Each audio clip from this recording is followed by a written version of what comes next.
Oh my good friends, oh my goodness. This is a little segment on NDP in Alberta. I was just talking to my sister about this one just before I left the house. And yeah, it's interesting. Parties don't get voted in this country, they get voted out. So whatever policies they had, I don't think they really care too much about the policies because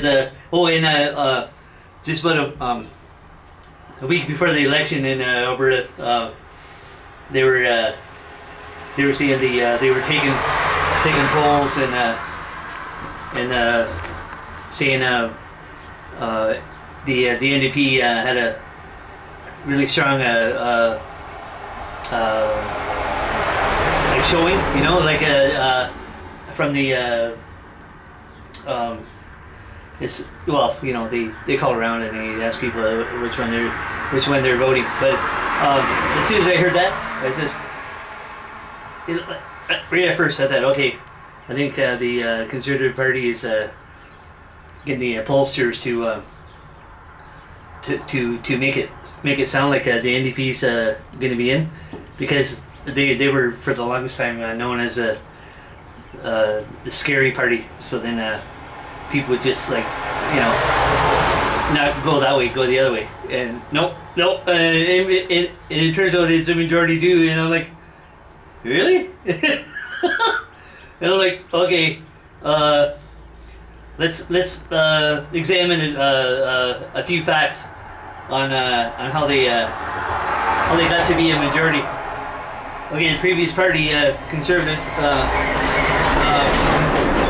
and I was saying this, like, ever since they had the budget, I said, no, that's not a good idea, because in that budget, it was only like 2 or 3 months before the election, they taxed everybody except the oil guys. Oh no, again, sucking up to these guys. No, that's not a good idea. You were better off having a provincial tax instead of just, and there's still no provincial tax. With this NDP government, it should be interesting, very interesting, because they weren't supporting the XL pipeline. So here's what's going to happen. That pipeline's going through because the oil guys are going to be paying off the giving the NDP more money, because the NDP is going to hold it up, and they're going to tell them, we're going to hold it up unless you give us more money. Corruption, sorry, it's all around. Yeah, and oh yeah, okay, just before I left the house, I said to my sister, well, I'm gonna write to the like, not email, she thought it was emailing, then she got all paranoid, because she figured government officials were gonna be pounding on her door.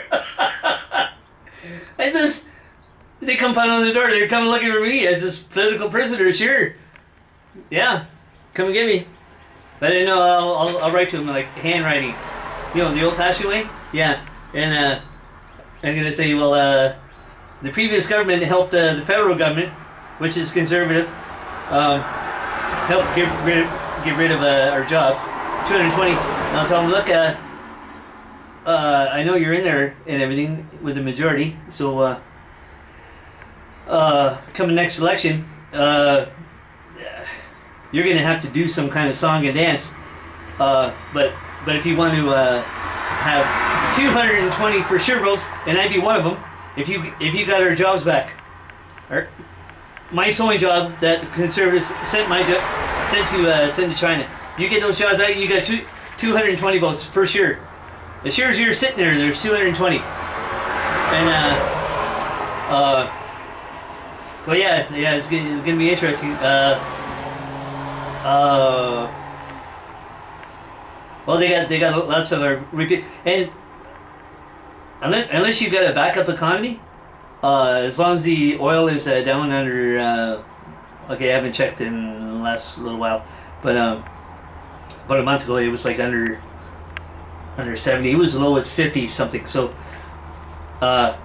this province doesn't work unless it's over, well, 100 a year. Yeah, things are happening with 100, but yeah, it tanked, and that's OPEC doing that. But yeah, I was like, I wasn't like totally shocked that a different party was in. I was totally shocked that it was majority. Oh yeah, okay. So the Wildrose Party that joined the Conservatives, they were the same because they had two guys on there. It was like no big deal to them. They said, "Oh, we don't like gays. We hate gays.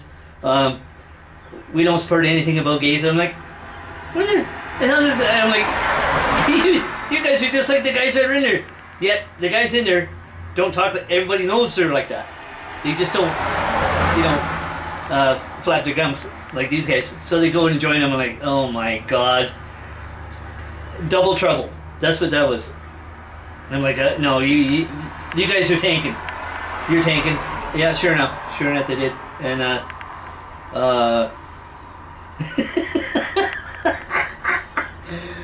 oh my goodness.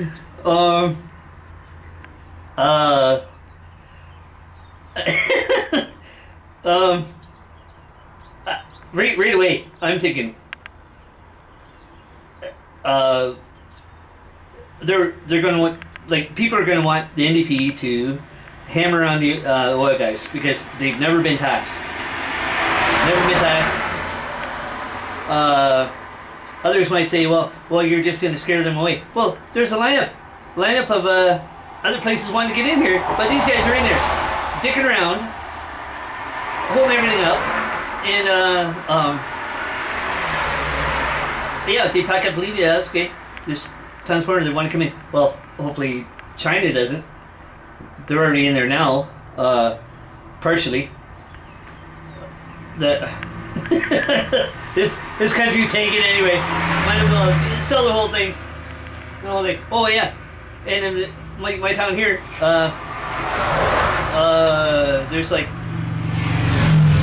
in the last week or so, there's been like 3 places I know of closed up. Well, I think the XL Cargo, that might have closed up a little while ago, but I just saw it close up. And then now you got Red Cross, they're closing up, and then you got this other little kid store on Confed. That one closed up. That was probably like a week ago or 2 weeks ago, and places are still closing. I'm like, there isn't much left to close around here. And there's this one here. There's like, how many? 1, 2, 2 for sure over here. And I don't know.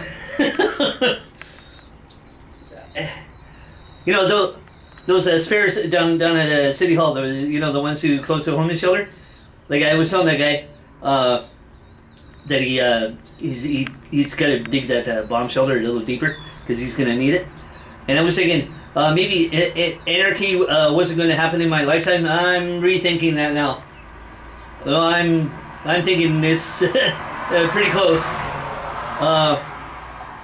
I'm hoping to win that big money, and then I just won't be in this country anyway, because it's done. Corruption is at its best. They keep taking, sending jobs away, and they get money to send the jobs away. They're not doing that for free. Anyway, okay. So I'm heading to work now, and okay, you guys rock.